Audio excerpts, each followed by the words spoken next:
na stop tinari sebelum tadi lihat tadi bata. Kalau di back kamu nadu bengkel. Tuhan, amin.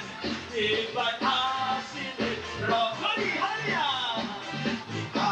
Anak kotor, anak dinobusmu. Dan dia Tuhan. Sampai langsung angkat saudaramu nahaya. Sampai jalan. Saudara, ayo angkat tangan. Oh, puji Tuhan. Saudara, lagi. Asik Tuhan. Amin. Haleluya. Dia anak kotor. Jom harus dia. Ayo, angkat tangan. Oh, dan dia Tuhan.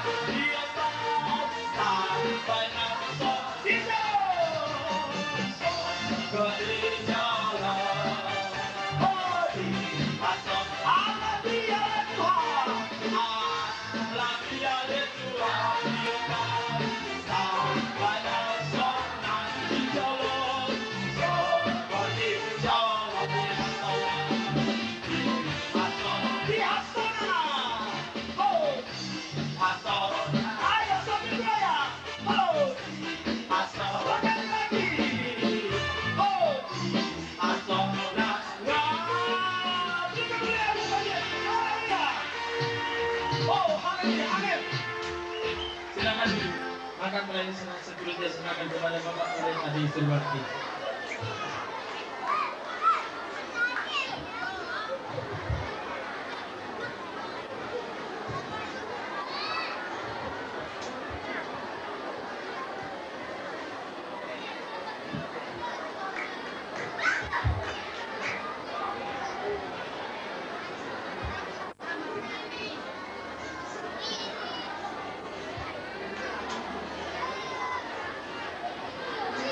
Saudara-saudara sekalian, malam ini saya ingat kedatangan saya kira-kira 5 tahun yang lalu. Waktu itu di los kita ini juga kita adakan penginjilan seperti ini 2 malam. Siapa kira-kira di sini yang masih ingat kedatangan saya 5 tahun yang lalu? Ada yang masih ingat? Ada ya, ada beberapa. Dan saya senang malam ini sekali lagi oleh kemurahan Tuhan kami datang di tempat ini. Karena pendeta Bapak Dul Simanjuntak, dia selalu mendesak saya, kapan datang, kapan datang, kapan datang. Akhirnya hari ini kami tiba di tempat ini. Mudah-mudahan kehadiran kami 2 malam di Pakan ini dan 1 malam lagi di Tukak akan menjadi berkat. Haleluya. Haleluya. Amin. Amin. Dulu saya pernah mendengar katanya di Israel itu ada satu danau yang namanya Laut Mati. Kalau orang mandi di sana, kalau orang berenang di sana, tidak bisa tenggelam. Saya tidak percaya, karena di dunia ini biasanya kalau orang masuk di air pasti tenggelam. Tapi satu hari saya pergi ke Israel. Lalu saya pergi ke Laut Mati. Dan saya ingin membuktikan, betulkah kalau orang masuk di Laut Mati tidak tenggelam? Akhirnya saya pakai celana pendek. Saya masuk ke Laut Mati. Apa yang terjadi? Saya tidak tenggelam. Jadi kita tidak usah payah-payah, nggak usah dayung-dayung. Kita diam aja tenggelam. Kalau bawa buku, bisa baca buku kita di atas air sambil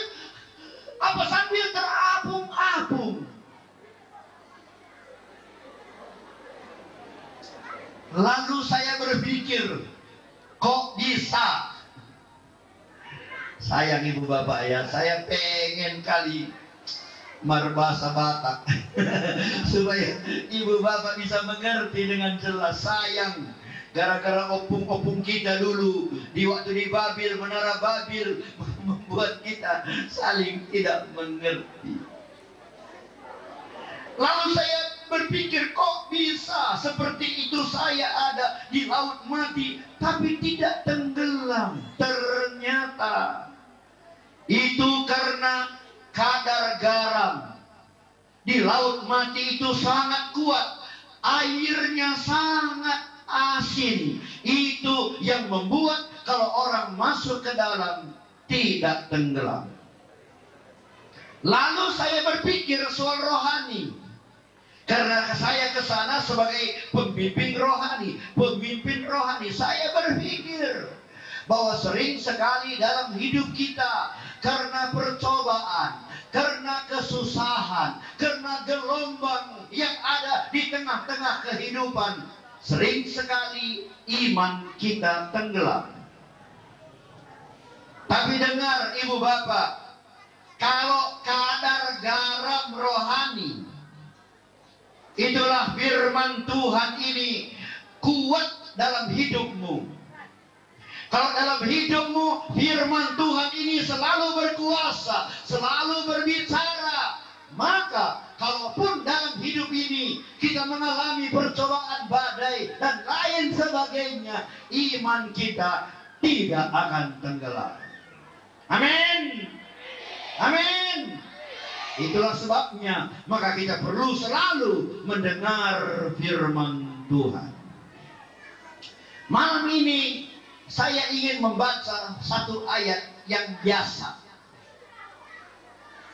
Mungkin ibu berpikir, wah ini pendeta Surbakti, tim penginjil nasional GPDI, pasti dia akan bawa ayat yang luar biasa. Tidak ibu bapak, malam ini saya akan baca ayat yang biasa saja. Tapi saya percaya kalau ibu bapak lapar, maka firman Tuhan ini akan jadi kekuatan bagi ibu dan bapak.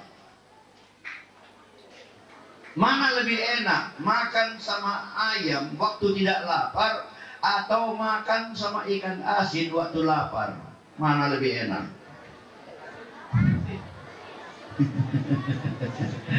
Oh, kalau malam ini ibu dan bapak lapar, saya percaya firman Tuhan ini akan memberkati ibu dan bapak. Matius 11 ayat 28. Matius 11 ayat 28 berbunyi demikian. Marilah kepadaku semua yang letih lesu dan berbeban berat, aku akan memberi kelegaan kepadamu.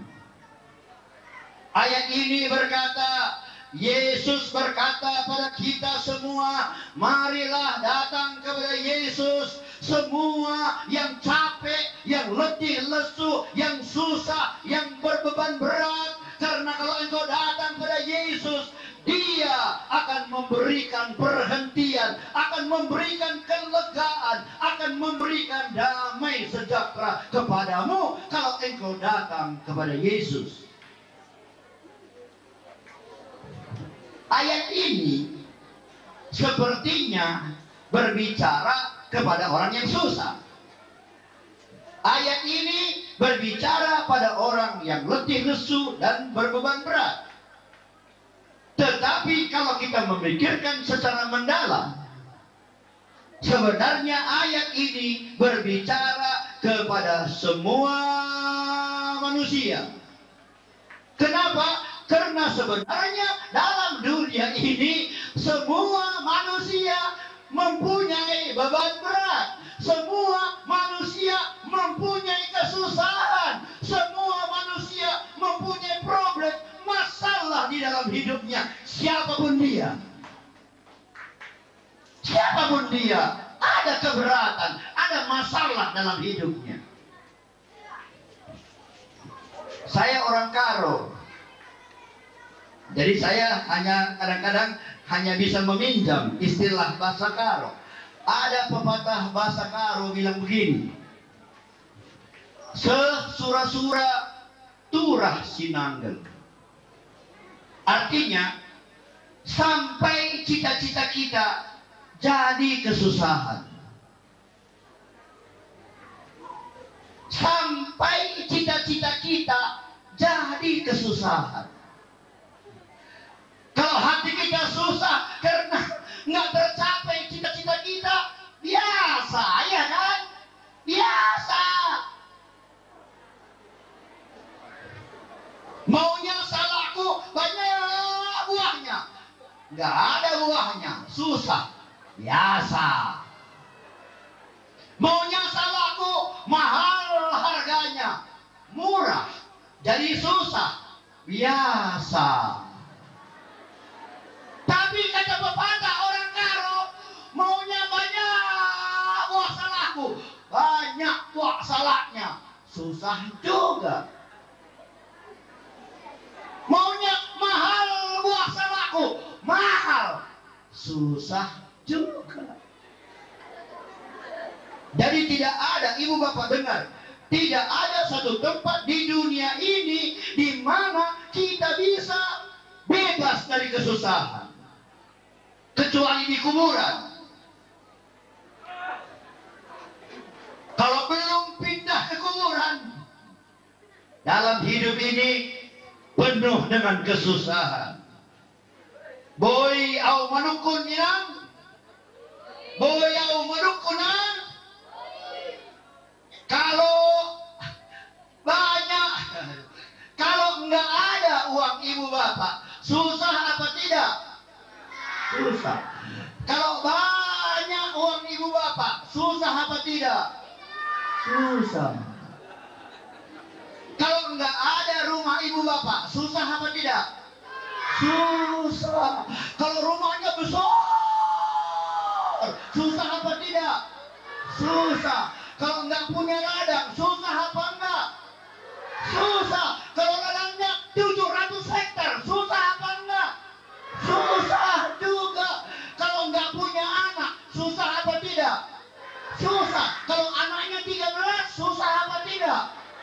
Susah juga. Kalau 11, susah juga. Kalau 9, susah juga. Kalau 7, susah juga. Kalau 1, susah juga. Ibu bapak kalau nggak punya baju, susah apa tidak? Susah. Kalau bajunya banyak di lemari, susah apa tidak? Susah juga. Ibu-ibu kalau suaminya jelek kali, susah apa tidak? Susah juga. Kalau suaminya ganteng kali, susah apa tidak? Susah juga. Kok susah? Takut dia suaminya kawin lagi. Bapak-bapak, kalau istri kita jelek kali, sampai ke pesta pun nggak berani kita jalan sama-sama. Susah apa tidak? Susah. Kalau istri kita cantik kali, susah apa tidak? Susah. Kenapa susah? Takut dilarikan orang. Bikin pengawalnya. Pengawalnya pula yang bawa lari.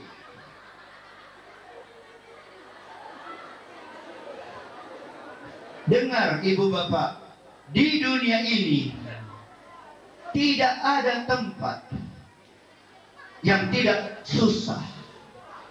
Ada Pak Camat sini. Saya pikir kalau kita tanya Pak Camat sebagai seorang pegawai negeri, kalau pangkatnya rendah, susah apa enggak? Susah. Kalau pangkatnya tinggi, susah apa enggak? Susah.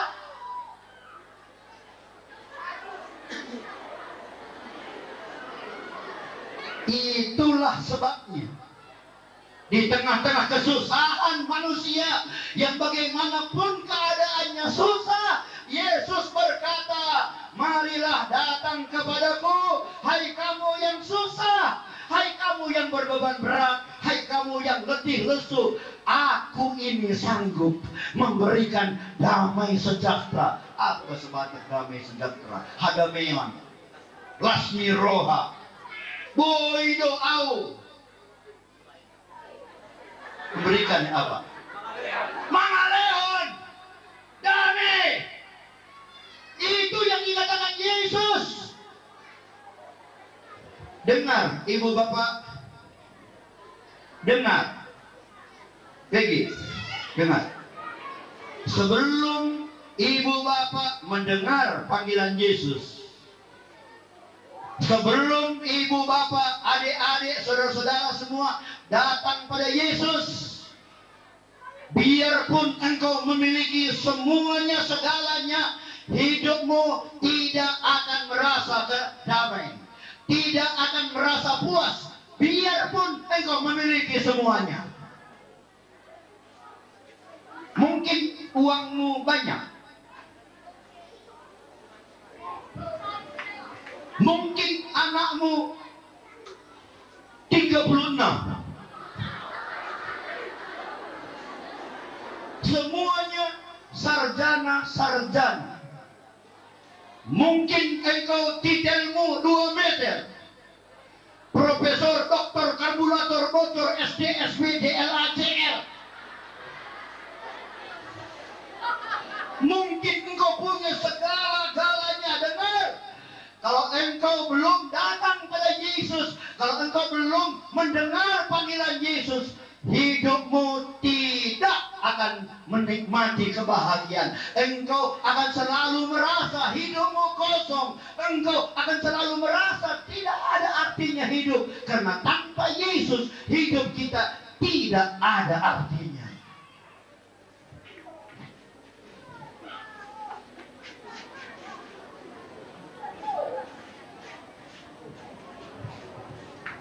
Ini uang 10.000.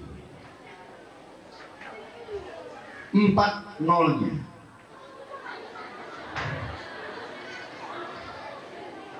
Kalau 3 nolnya 1.000.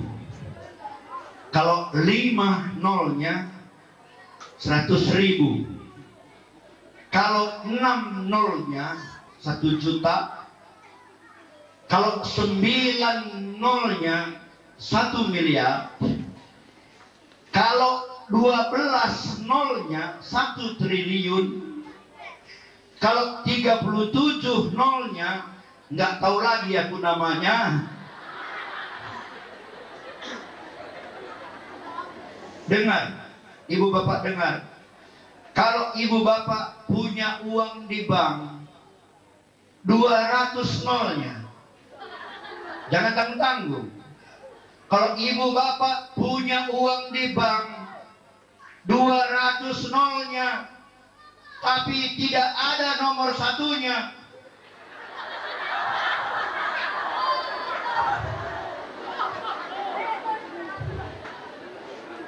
beli kerupuk jange pun tidak dapat, beli berondong pun tidak dapat. Biarpun nolnya 200, kalau tambah dari 300 pun sama, kalau tambah dari 1.000 pun sama. Semua nol yang di belakang tidak pernah ada artinya kalau di depannya tidak ada nomor satunya. Dengar ibu bapak, engkau bisa punya uang, engkau bisa punya rumah, engkau bisa punya pangkat, engkau bisa punya kesehatan, engkau bisa punya ladang yang luas, engkau bisa punya nama yang terkenal. Tetapi tanpa yang satu, itulah Yesus, hidupmu tidak pernah akan ada kepuasan. Saya katakan dulu supaya nggak diminta.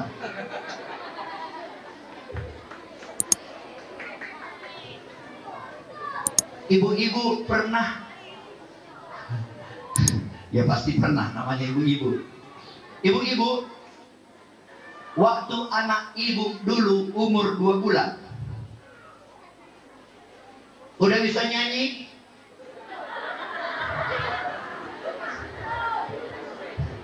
Saya mohon izin dulu ya, udah keringat saya.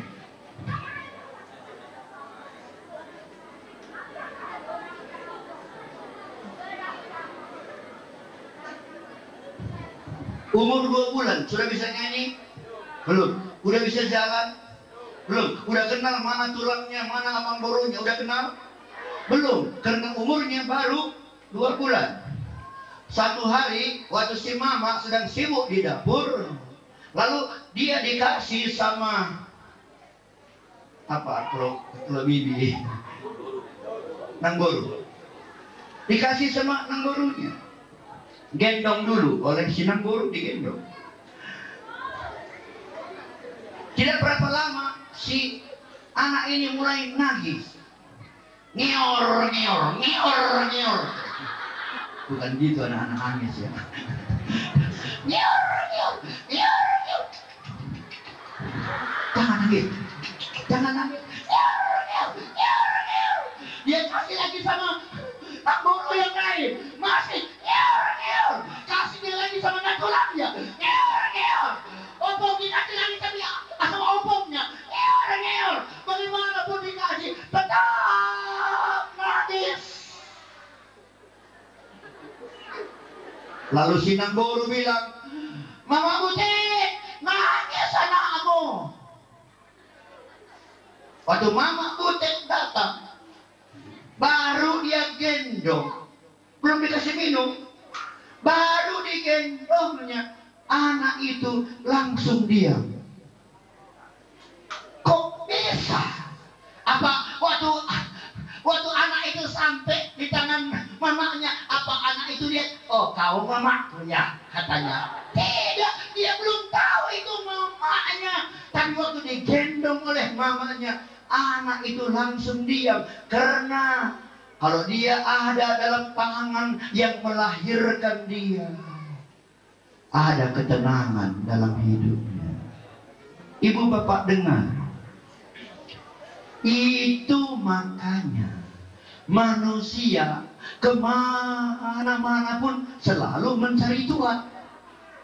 Pergilah ke satu kampung yang belum pernah mendengar berita nauli, belum pernah berhubungan dengan orang lain, tidak ada listrik, tidak ada radio, tidak ada TV. Kalau kita pergi ke sana, mereka juga sedang menyembah Tuhan, meskipun Tuhan mereka itu bukan Tuhan yang benar, karena yang mereka sebut Tuhan itu adalah batu, kayu, air, matahari, api, dan lain sebagainya. Tapi di lubuk hati manusia yang paling dalam, mereka ingin mencari Tuhan. Dan dengar ibu bapak, karena Tuhan yang menciptakan kita, karena Tuhan yang melahirkan kita, rahim ibu kita, perut ibu kita, itu hanya alat dalam tangan Tuhan. Tuhanlah yang membuat kita lahir. Dan kalau kita datang pada Tuhan Yesus, itulah makanya ada ketenangan dalam hidup kita. Itulah sebabnya kami datang kemari. Saya berdoa sebelum berangkat. Saya bilang, Tuhan, aku akan pergi ke Pakar. Dan mungkin akan banyak orang mendengar firman-Mu. Saya berdoa supaya waktu firman Allah diberitakan, orang-orang hatinya akan diubah oleh Tuhan, sehingga dia mendengar panggilan Yesus yang berkata, marilah kepadaku. Dan saya berharap malam ini akan ada ibu bapak yang akan berkata, ya Yesus, aku datang kepadamu.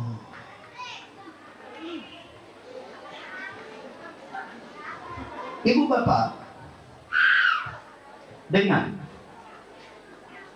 kalau engkau mengambil keputusan untuk datang kepada Yesus, engkau tidak akan rugi. Dengar, engkau tidak akan rugi. Sebaliknya, kalau engkau datang pada Yesus, Dia sudah menyediakan berkat-berkat, pasu-pasu yang besar untuk saudara dan untuk saya. Saya ingin membaca Yesaya 58 ayat 11.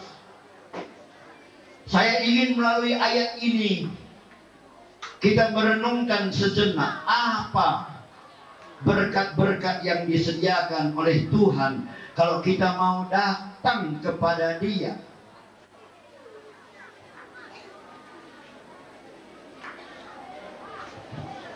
Ayat 11. Tuhan akan menuntun engkau senantiasa dan akan memuaskan hatimu di tanah yang kering, dan akan membaharui kekuatanmu. Engkau akan seperti taman yang diairi dengan baik, dan seperti mata air yang tidak pernah mengecewakan. Dengar, kalau ibu bapak datang pada Yesus, kalau saudara-saudara, adik-adik datang kepada Yesus, Dia menjanjikan berkat-berkat dalam hidupmu. Yang pertama dikatakannya, Dia akan memuaskan hatimu di tanah yang kering. Wah, biasa di tanah yang kering tidak puas. Kalau penjabat biasanya Pak lebih suka kursi basah daripada kursi kering. Karena kalau kering tidak ada berkat di sana, tidak ada kepuasan. Tapi Yesus berkata, kalau engkau datang kepada Dia, meskipun di tanah yang kering, Dia sanggup memberikan kepuasan kepadamu. Tadi saya sudah bilang, kalaupun semua yang kita miliki tanpa Yesus tidak puas. Waktu saya ke Israel, rombongan saya ada 2 dokter. Salah satu dokter yang terkenal di Medan. Ini bulan 4 ini saya mau ke Israel lagi. Karena Pak Wagub, Pak Lundu Panjaitan, dia telepon, kami ada 12 orang mau ikut rombongan Pak Surbakti katanya, dengan Pak Budi Sinulinga. Mereka mau ikut rombongan saya tanggal 6 April nanti. Tapi pada waktu yang lalu ada seorang dokter terkenal di Medan. Dia bilang, Pak Surbakti, aku bingung. Kenapa aku tidak puas? Uangku banyak, aku dokter terkenal, mobilku bagus, rumahku besar, anakku sekolah di luar negeri semua. Kenapa aku tidak puas? Itu maksud saya, saudaraku, bahwa dunia ini tidak pernah memberikan kepuasan. Ada orang pernah bertanya kepada Rocky Taylor. Rocky Taylor ini waktu dia hidup, dia adalah salah seorang yang paling kaya di dunia. Orang tanya pada dia, Pak Rocky Taylor, berapa lagi uangmu baru kau merasa puas? Rocky Taylor menjawab, kalau tanya begitu, ku jawab lagi. Dapat $1 juta lagi. Dapat $10 juta lagi. Dapat $100 juta lagi. Dapat $1 miliar lagi. Berapapun lagi.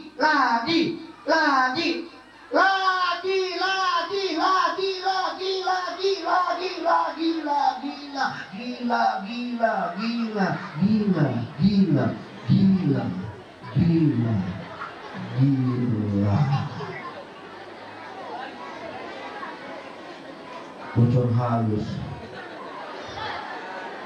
Dunia tidak pernah bisa memberikan kepuasan. Tapi coba datang pada Tuhan. Hidupmu akan berbeda. Hai orang pangkat, datang pada Tuhan, hidupmu akan berbeda. Saya tidak bilang datang ke gereja. Dengar, datang ke gereja sama datang sama Tuhan tidak sama.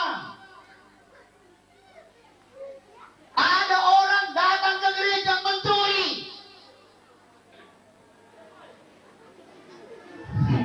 Hari Minggu lalu, tadi saya ngomong dengan Pak Camat, dia kenal Pak Wakari. Hari Minggu lalu saya di gerejanya Pak Wakari, Pak. Dan waktu saya masuk di gerbangnya, saya lihat orang berkerumun. Tapi saya nggak ada urusan. Saya dengan mobil saya langsung masuk ke dalam. Lalu kemudian saya ketemu dengan wakil dan istrinya. Lalu kami ngobrol di sana, bicara tentang banyak hal. Lalu waktu kami bicara, orang yang banyak itu datang. Di paling depan ada seorang anak gadis yang cantik. Dan Pak Wakari bilang pada saya, ini perempuan ini tadi di gereja mencuri. Jadi waktu pendeta bilang, mari kita bertanya. Waktu semua tutup mata, rupanya anak gadis ini dia lihat dulu siapa yang besar tasnya. Dulu dia di sampingnya. Waktu semua tutup mata berdoa, dibongkarnya tas orang itu. Dan kemudian dia pergi. Waktu amin, ibu itu lihat tasnya udah kosong. Cepat dia laporkan kepada pengerja. Lalu pengerja mengejar wanita anak gadis yang cantik itu. Untung masih dapat. Semua uang itu ada di tangannya. Ngapain dia ke gereja? Mencuri. Ke gereja tidak sama datang kepada Yesus. Orang ke gereja belum tentu datang kepada Yesus. Tapi orang yang datang kepada Yesus pasti ke gereja. Kalau hitam belum tentu kopi. Tapi kalau kopi pasti hitam. Kalau hitam bisa kuali. Tapi kalau kopi pasti hitam. Orang ke gereja belum tentu datang pada Yesus. Tapi orang yang datang pada Yesus pasti ke gereja. Di Pakat ini banyak gereja. Silakan ibu bapak pilih yang mana saja yang engkau suka. Asal engkau sungguh-sungguh datang pada Yesus, itu cukup akan memberikan kepuasan kepadamu. Saya sebagai salah seorang pimpinan di gereja Pantekosta, saya harus mengaku bahwa gereja Pantekosta bukan yang dapat memberikan keselamatan.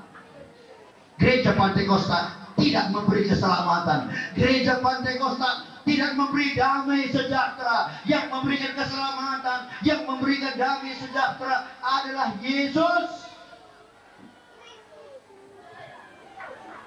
Itu sebabnya kita perlu datang kepada Yesus. Lihat wajah kami ini semua. Kira-kira umur saya, ibu bapak lihat muka saya, kira-kira umur berapa? 17 kan?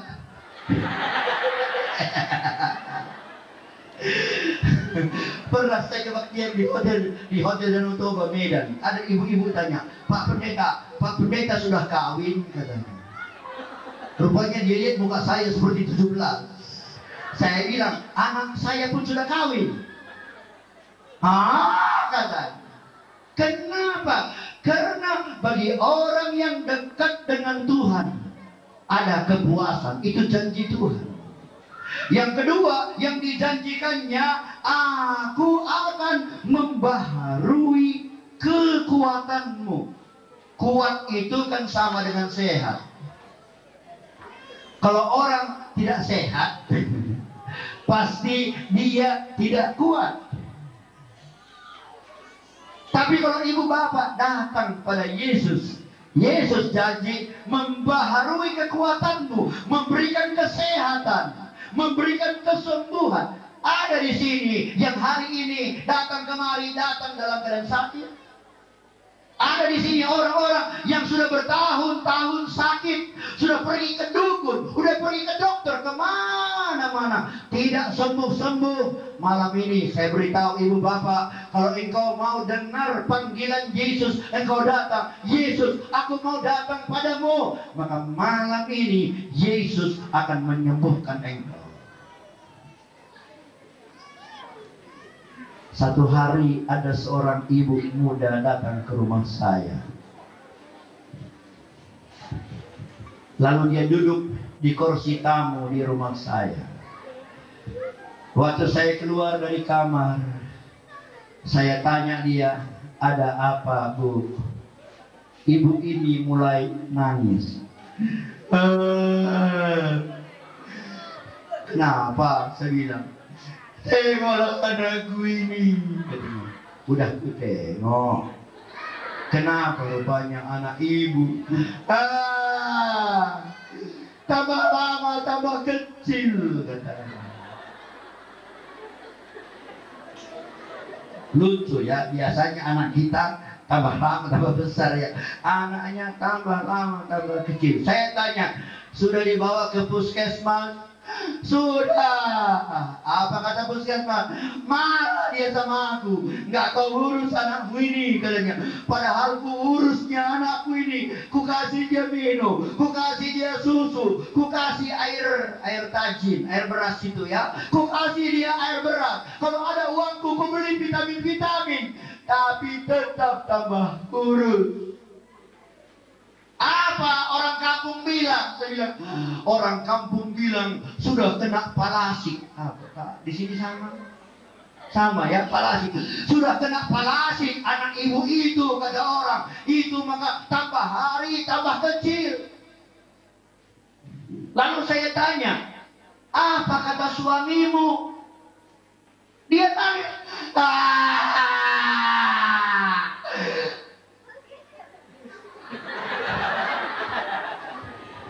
kata suamiku, kalau mati anak ini, ku ceraikan kau, katanya. Coba, bukannya suaminya menghibur, malah membuat dia tambah susah. Lalu saya berpikir, kenapa dia datang ke rumah saya?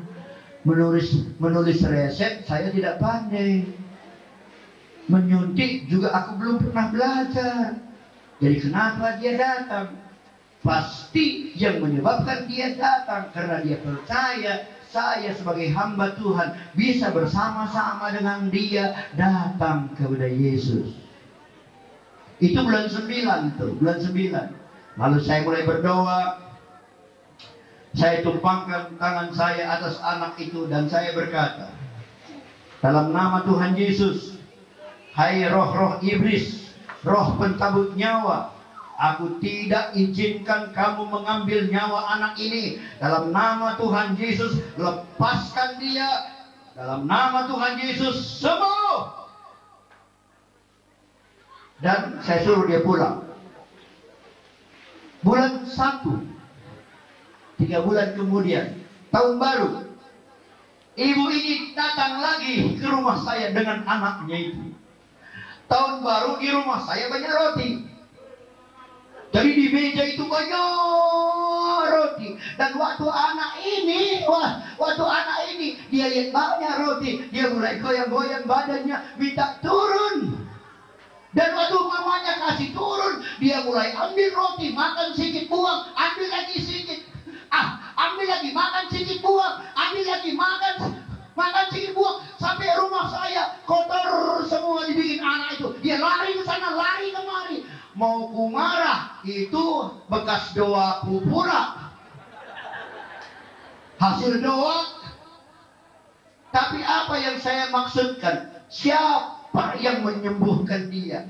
Yang menyembuhkan dia adalah Yesus. Kesembuhan bukan datang dari dokter. Dokter bisa dipakai oleh Tuhan.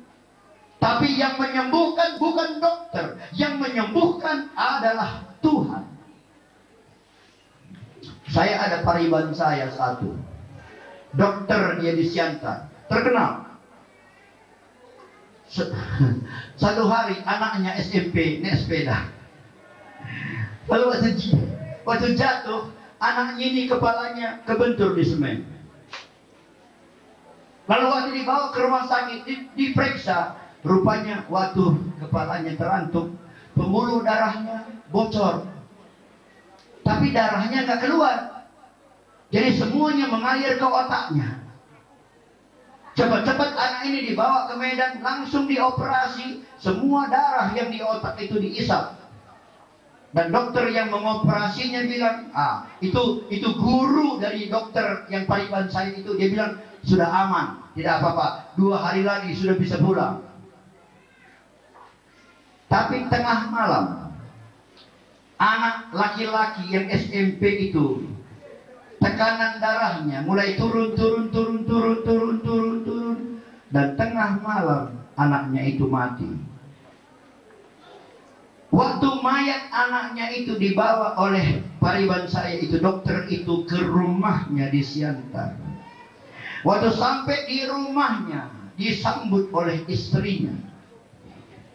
Apa kata istrinya? Istrinya bilang gini sama dokter, dokter apa kau itu? Anak orang lain kau tolong, anakmu sendiri tidak bisa kau tolong. Ada orang lain kau bikin hidup, anakmu sendiri tidak bisa kau bikin hidup. Dokter apa kau itu? Kata istrinya. Kesembuhan bukan dari dokter, kesembuhan datang dari Tuhan. Dan malam ini ibu bapak, kalau ada engkau yang memerlukan kesehatan, engkau perlu kesembuhan, engkau perlu pertolongan dari Tuhan, dengar panggilan Yesus tadi yang berkata, marilah kepadaku, dan dia akan menolong engkau.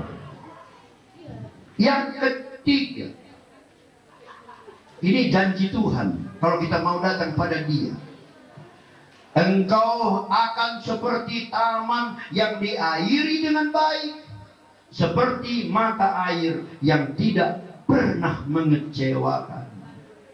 Kamu seperti sawah yang cukup airnya, dan seperti mata air. Apa mata air, saudara? Mual yang tidak mengecewakan. Ada sawah, nggak ada airnya, jadi nggak bisa ditanami. Ada mata air mual. Saya pernah ke Samosir di atas sana, di hutan-hutan sana, banyak sana mual, tapi airnya nggak bisa diminum karena pahit. Tapi kalau engkau datang pada Tuhan, itu kata firman Allah, Dia akan menjadikan engkau seperti sawah, taman yang cukup airnya, dan seperti mata air yang tidak pernah mengecewakan. Tapi kenapa dalam hidup kita sering sekali hidup kita seperti orang Karo berkata, durung-durung pultak. Pultak itu bukan poltak. Pultak itu artinya bocor. Durung-durung itu tanggok. Untuk nangkap ikan di sawah itu apa namanya di sini? Hah? Apa namanya untuk nangkap ikan di sawah-sawah itu? Durung kan? Sama. Banyak orang hidupnya seperti durung bocor. Kalau kita nangkap ikan pakai durung bocor, ada ikan masuk ke dalam apa tidak? Ada.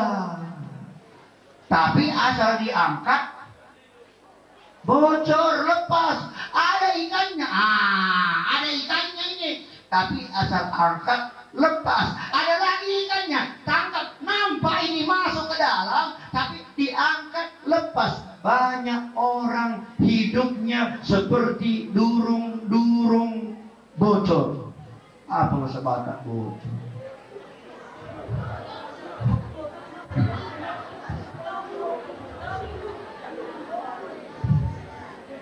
Dia tanam cabai, tomat yang mahal. Dia tanam tomat, kentang yang mahal. Dia tanam kentang, jipang yang mahal. Dia tanam jipang, wortel yang mahal. Kenapa bisa begitu? Durung-durung pultak, durung bocor. Ku tanamlah cabai. Bagus ku bikin cabeku. Ku taruh pupuk, ku semprot pakai obat. Bagus cabenya. Waktu panen 300 sekilo. Rugi. Sial kali bah. Kenapa sial? Durung pultak. Sekali ini kutanam lagi. Pas tahun baru nanti panen, pasti mahal. Pas tahun baru panen 40.000 sekilo cabai, tapi cabainya keriting semua dimakan ular. Kok bisa? Durung pultak.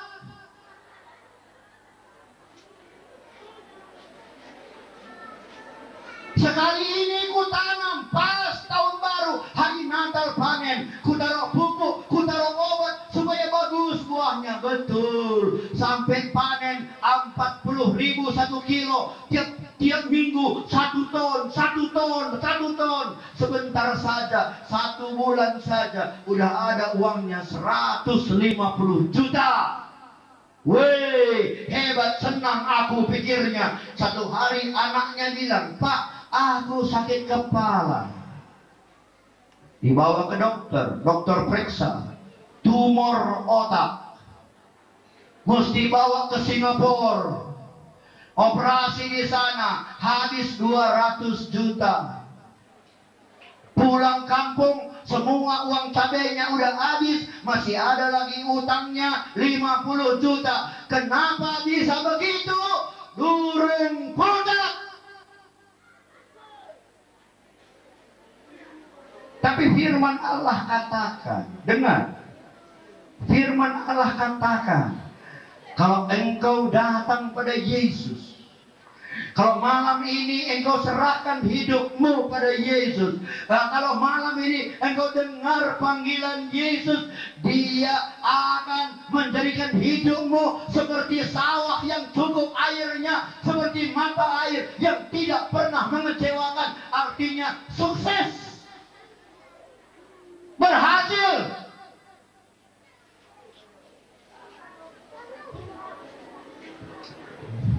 Ada seorang ibu,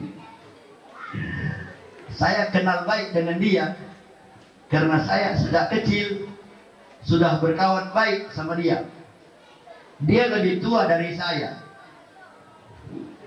Satu waktu dia pindah ke Jakarta, lalu dia berusaha di sana. Tapi usahanya rugi selalu. Lalu dia pinjam uang orang 5 juta. Tapi rugi sampai bunganya aja. Bunganya nggak bisa dibayar. Satu hari dia datang pada yang punya uang. Dia bilang, "Pak, aku nggak bisa lagi bayar utangku itu. Udahlah, tanah rumahku yang jadi jaminan, yang jadi anggunan, itu saja sama Bapak, supaya sudah tidak ada lagi utangku." Si Bapak bilang, "Bu, aku tidak perlu tanahmu. Juallah tanahmu itu. Pokoknya kembalikan uangku yang 5 juta itu." Ibu ini susah kali hatinya. Dia suruh orang-orang menjual tanahnya, tidak ada yang mau membeli. Satu hari waktu dia udah bingung, susah hatinya, di kota Jakarta, dia jalan-jalan. Dan waktu dia jalan, dia mendengar ada nyanyian. Dengar dia panggil nama saya, dengar dia panggil namamu. Dari mana itu ya? Dari mana itu? Dia cari dari mana. Akhirnya dia bertemu dengan satu gereja. Dia masuk ke sana. Dia menyanyi. Dia dengar firman Tuhan. Hatinya sudah mulai tenang. Minggu depan datang lagi dia. Lebih tenang lagi. Minggu depan datang lagi. Lebih tenang lagi. Akhirnya dia menjadi anggota di gereja itu. Satu hari dia berdoa. Dia bilang begini, "Tuhan Yesus, tolonglah supaya tanah saya itu laku. 5 juta saja Tuhan, supaya bisa kubayar utangku." Lalu dia mendengar satu suara berbicara di hatinya, "Kamu harus dibaptis dulu." Terdidik, ya. Kamu harus dibaptis dulu.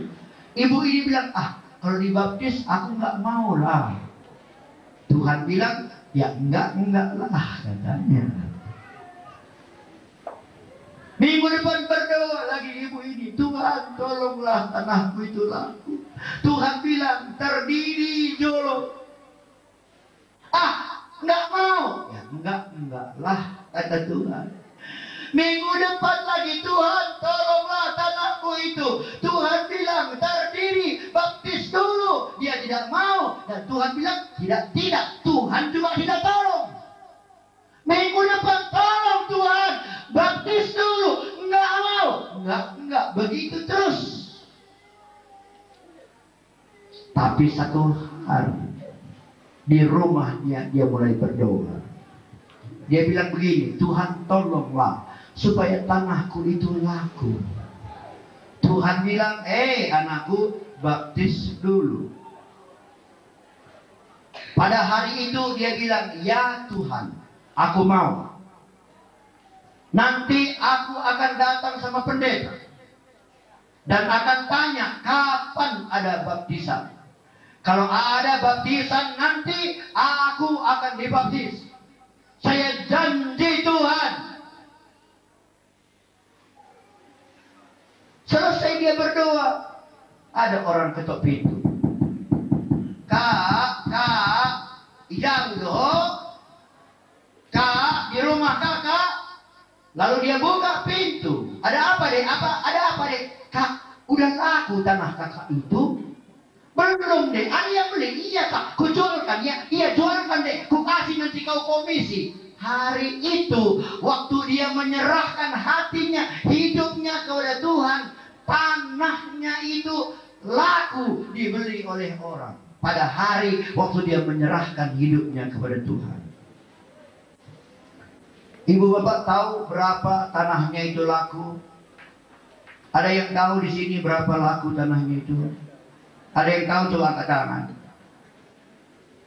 Saya beritahu, tanahnya yang selama berbulan-bulan 5 juta pun tidak laku. Pada hari itu tanahnya itu dibeli orang seharga 6.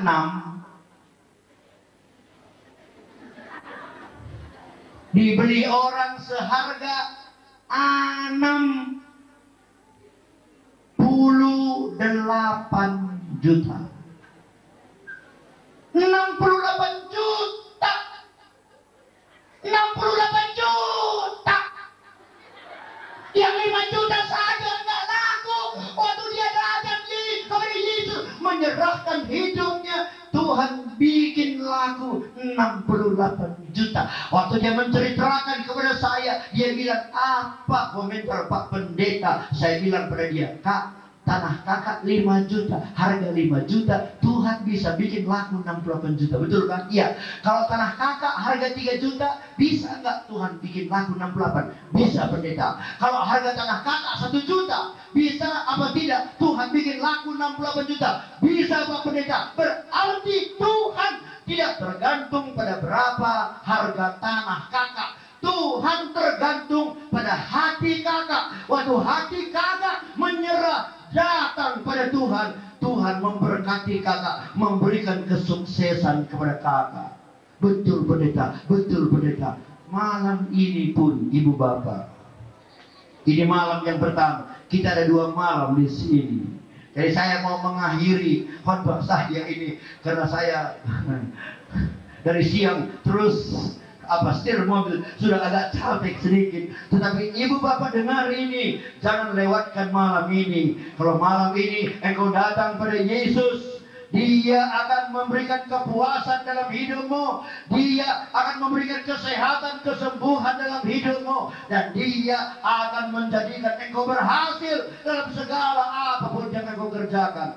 Kalau begitu, kenapa kita masih menunggu-nunggu lagi untuk datang dengan sungguh-sungguh kepada Tuhan? Kalau ada di antara ibu bapak yang selama ini belum pernah menerima Yesus secara sungguh-sungguh, malam ini datanglah, terima Yesus, maka hidupmu akan diubahkan oleh Tuhan. Saya mau kita menyanyi satu nyanyian yang saya harap banyak orang yang tahu. Bagi saudara yang sudah tahu, marilah kita sama-sama nyanyi nyanyian ini. Kristus jawaban dalam hidupku. Ya, hanya dialah jawaban dalam hidup kita.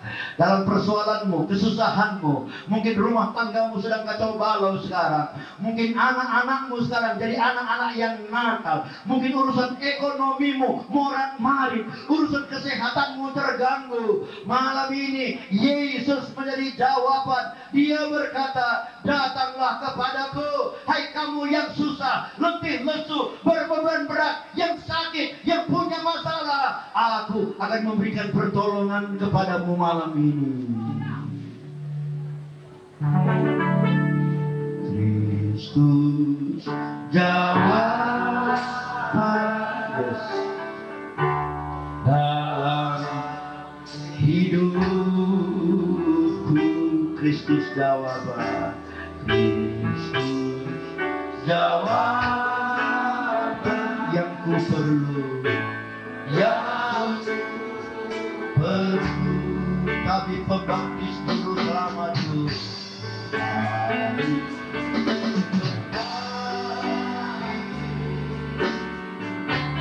juru selamat. Oh haleluya,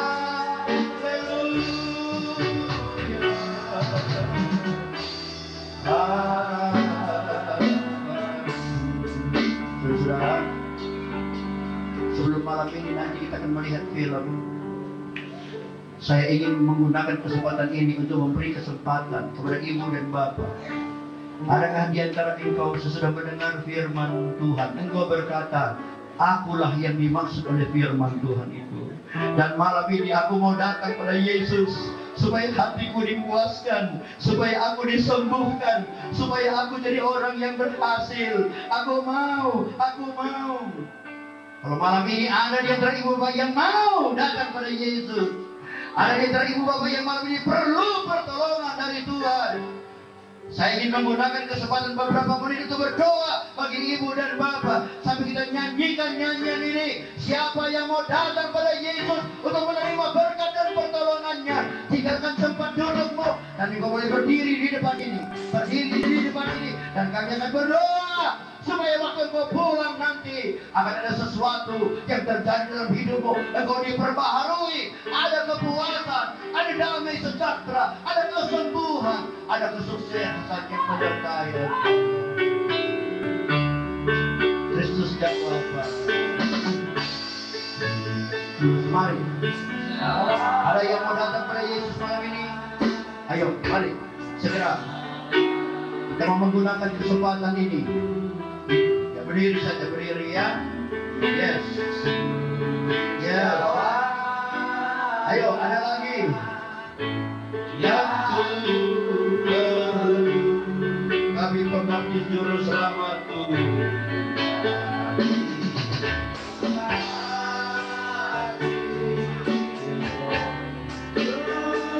Masih ada, ayo. Datanglah kepada Yesus. Ada di antara saudara-saudara yang susah, yang sedang bingung, yang perlu pertolongan Tuhan, yang perlu kesembuhan. Datanglah